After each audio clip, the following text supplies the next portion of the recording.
আর আমাদেরকে যখন কোন কথা বলা হয় তখন আমাদের কাছে চিন্তা ভাবনাটা হলো যে এতদিন তো এটা চলে আসছে, এতদিন ধরে তো চলছে, তো এটা নিয়ে এত বাড়াবাড়ি কেন করছেন? কেন একটু সময় দিলে হয় না? একটু ভাবনা চিন্তা করলে হয় না? একটু ঠিক আছে আমরা দেখছি বিষয়টা। আল্লাহ রসুলের কথা যেখানে সাহাবারা শোনার সঙ্গে সঙ্গে তারা বিন্দুমাত্র সময় তারা অতিবাহিত করতে চাননি, নষ্ট করতে চাননি, অথচ আজকে আমাদের কাছে ওই রকমই কোনো বিষয় যখন বলা হবে তখন বলবে যে এটা করলে ক্ষতি কী, কেন একটু সময় দিলে কি হয়? অত্যন্ত দুর্ভাগ্যের বিষয়, অত্যন্ত দুর্ভাগ্যের বিষয় যে এটা করলে ক্ষতি কী, আর এটা এত তাৎক্ষণিকভাবে এর প্রতি এত কড়াকড়ি কেন করতে চাইছেন?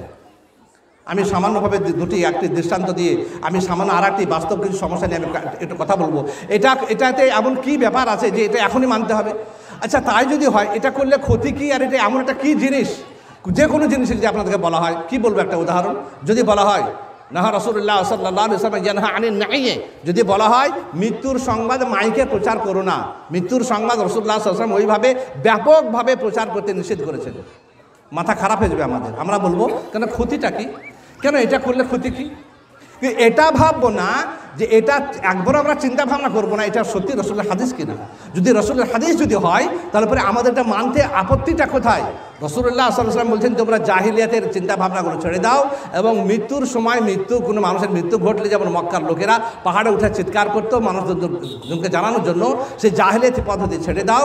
আমি নিষেধ করছি ওইভাবে কোনো জাহিলিয়াতের পদ্ধতি তোমরা ব্যবহার করবে না, কোনো মানুষ মরে গেলে পরে ওইভাবে প্রচার করবে না।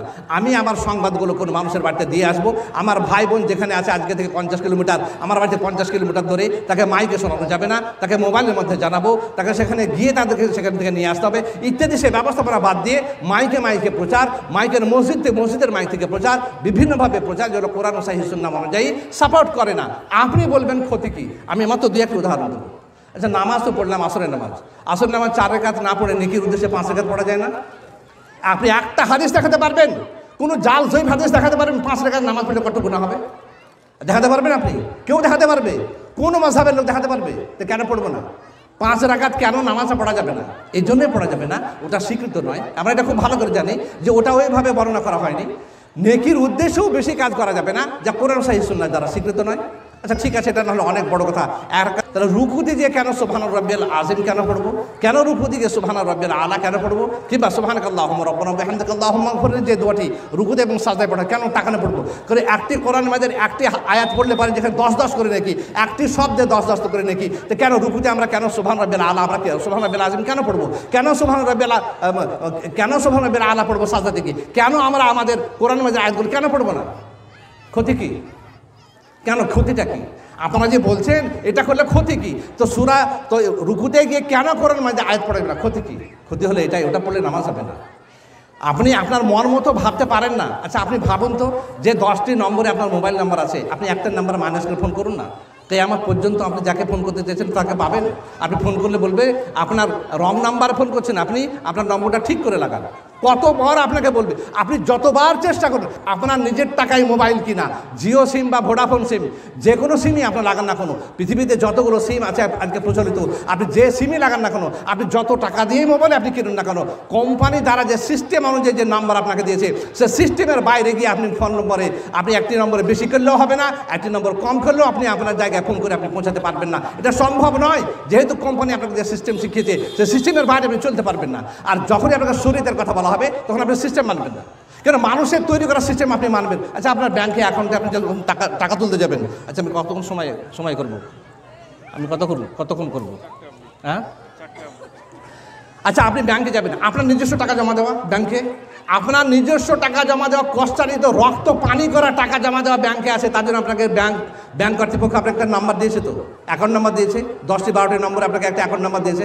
আচ্ছা আপনার টাকা তোলাতে গিয়ে আপনি একটা অ্যাকাউন্ট নাম্বার একটু যদি এদিক ওদিক করেন, আচ্ছা এটা বলুন, আপনি যে সই অ্যাকাউন্ট খোলার সময় আপনি যে সইটা করেছেন স্পেসিমেন কপি, স্পেসিমেন সিগনেচার, সেই জায়গা থেকে আপনি মোহাম্মদ আব্দুল বাসিরের জায়গাতে বিটা যদি বড় হাতে লিখেছিলেন, যখন অ্যাকাউন্ট খুলেছেন তখন বিটা বড় হাতে লিখেছিলেন, আর আপনি যখন টাকা তুলতে গিয়ে বিটা লিখছেন আপনি ছোটো হাতের, আপনাকে টাকা দেবে? কেউ বলতে পারবেন আপনি টাকা দেবে? কেন দেবে না? আপনার তো টাকা, আপনার টাকা আপনি জমা রেখেছেন, কেন দেবে না? ঘাট ধাক্কা দিয়ে বের করে দেবে প্রহরী দিয়ে, যে আপনি যে নাম্বারে স্পেসিমেন সিগনেচার করেছেন, যে নামে টাকা জমা দিয়েছেন সেইটা দিয়ে সই করতে হবে। আপনার সই ডিফার করছে, আপনি টাকা পাবেন না। আপনি তাকে লাঠি মারতে যাবেন, আপনার লাঠি এটা হাত পা ভেঙে দেবে, আপনি তার বাইরে বলতে পারবেন না।